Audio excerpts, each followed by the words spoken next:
Hey everybody, it's Boardman21 and today is my last build video of patch 7.6 and I will not be uploading another video until patch 0.7.7, which is just around the corner within a day or just a few days to being released. In this video I'm just doing a final kind of meme build that's just a transplant build. That's the only skill that we'll be using.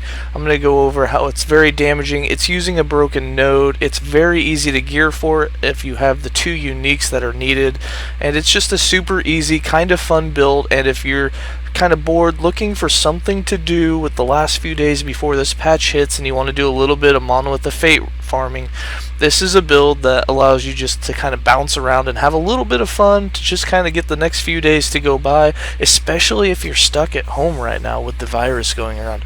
So with that, let's go ahead. I'm going to show you the build and then we'll do some gameplay, and then at the very end of the video I'll show you another skill that you can put in. You can throw in Wandering Spirits and it'll do a little bit more damage. Alright, so for this build, the skills that you can have up here are the 5 that we have specialized, but the only one you're actually going to be using is Transplant, but it will be proccing Rip of Blood, so you will want to level up both Rip Blood and Transplant, and then for way more damage you also want Wandering Spirits.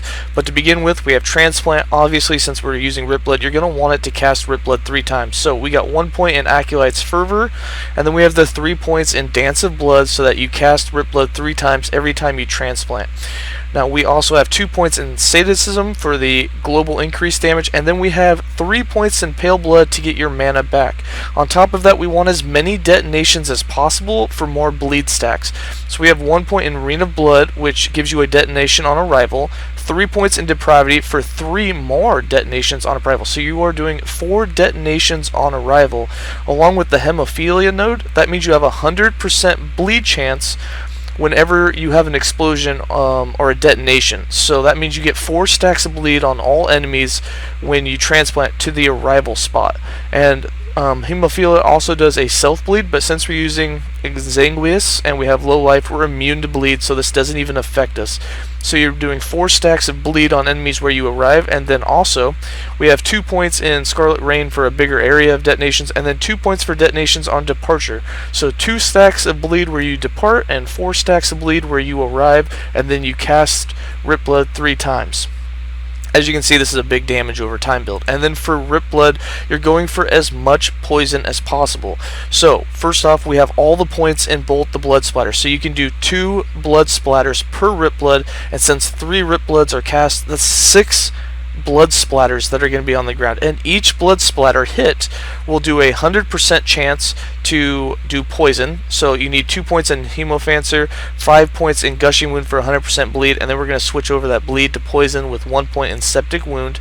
Then you have your 5 points in Splatter for the 100% blood splatter chance, and then another 1 point in Eviscerate so that you have another blood splatter chance, but this comes with a mana cost. But Transplant gives you your mana back every time that you transplant, so you're just always going to have full mana. We went with a bigger area just so that we could get into the poison chance, and 1 in Revile for the 3 points in Septic Blood for another 60% chance to poison with blood splatters. So alright, so if you do the math here, you transplant, that casts Rip Blood 3 times. Each Rip Blood is going to do 2 blood splatters, and each blood splatter has a 160% chance to poison in this skill. So when you transplant, that means 6 blood splatters, each with 1.6 times chance to cast poison, which means just lots of poison stacks. On top of that, you have 4 detonations on arrival for 400% bleed chance, and 2 detonations where you departed from for 200% bleed chance. So a lot of bleed, a lot of poison, and all you're doing is transplanting, and you get that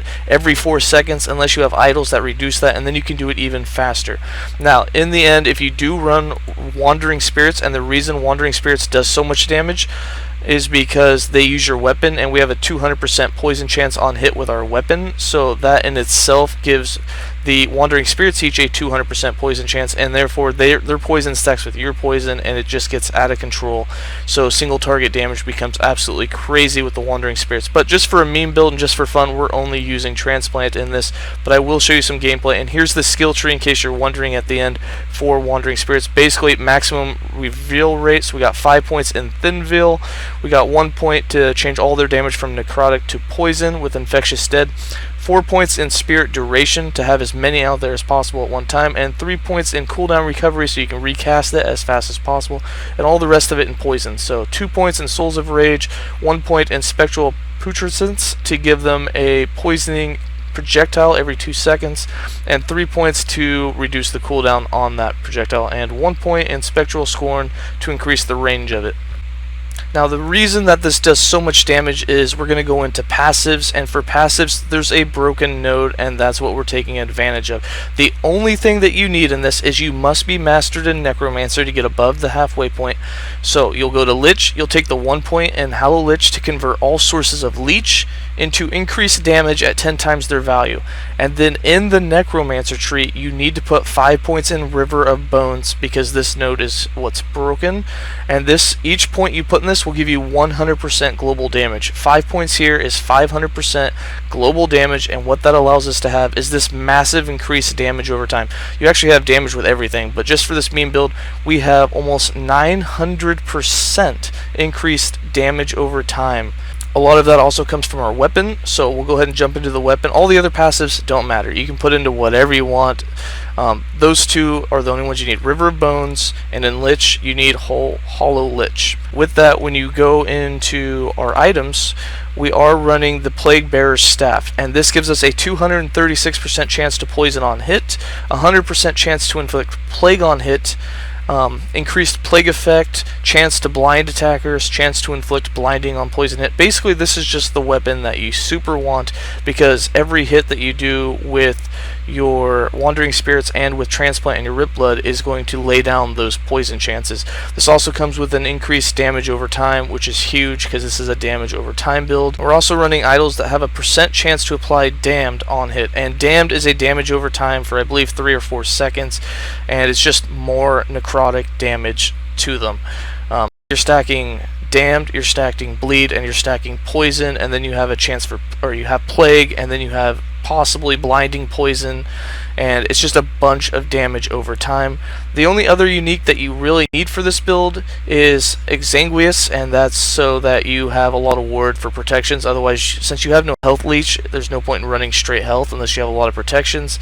That would take some building. In this, just with these two uniques, you can wear anything else you want on your entire build. For us, we're running a lot of dodge set, so we have set dodge and set health. For our 4 jewelry pieces, our 2 rings, our amulet, and our relic.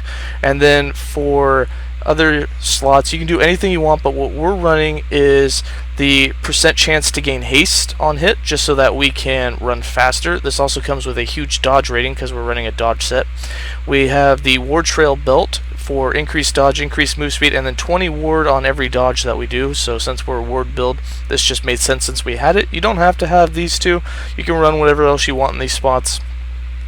Our boots just have dodge rating, increased move speed, and then for our helm we had the Bone Clamor Barboot, so increased intelligence, 25 ward per second. This just made sense to have, and it fit in nicely. You can do whatever you want for the helm as well. You'll just have a lower amount of ward without that 25 ward per second if you're not running this unique. I do want to point out that this build will probably be completely useless once the patch hits, so if you have this couple of days, I would go ahead and try and put this together really quick. It is pretty simple as long as you already have the uniques.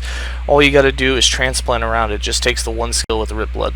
And just to show you the damage of this build, just using transplant, we're going to do it on the dummy, and basically you teleport, you hit it, and you can see our damage numbers are in the thousands already. You're getting 4k ticks and such. You transplant, if you do it a few times, as soon as it comes off cooldown, you can see that we can stack up to 10k damage ticks for damage over time, which is just a pretty powerful number for a single skill where you're just a movement skill. Alright, and with that, the rest of this video will just be gameplay. I'm going to have split screen going on. The bottom will have Wandering Spirits and Transplant going, and the top will have only Transplant. So if you want to see a little bit of both, they'll both be playing. There'll be a couple minutes of it, and that is it. Thanks for watching.